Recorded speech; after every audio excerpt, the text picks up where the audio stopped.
In this video, I'm going to show you how to add page number in Nitro PDF. Now, the first thing you have to do, you want to go to the top here, click on Page Layout, and click on Header and Footer, and then Manage Headers and Footers. Now, you can go ahead and select this page numbers footer over here, and just click Apply, and this is already going to give you page numbers on your pages, which look like this. However, if you'd like to customize this, you could go and again go into Header and Footer, Manage Headers and Footers, click on this plus icon next to page numbers footer, click on page numbers text, and click on edit.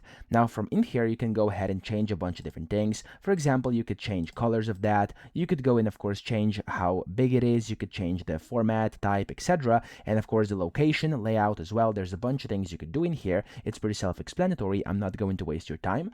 And then here inside settings, this is basically how you can change whatever you want to display down here. So for example, if instead of page 1 of 5, you wanted to say, for example, just like page 1, of course you'd have to delete this part and stuff like that. So yeah, you have to basically keep this page number in here because this is what actually gives every single page a number, and then other things can be customized. Now there's these different dollar signs which basically give commands. So dollar sign total pages here will show the total pages, and then the dollar sign page number or page no, and then basically this number inside brackets will give you the page number of your current page, stuff like that. So keep these in here, but the other text, everything around it can actually be custom. So that's how to do it. Then click on save and apply, and that's all you have to do. So I hope this video helped you out. If it did, please subscribe to the channel and help me out as well.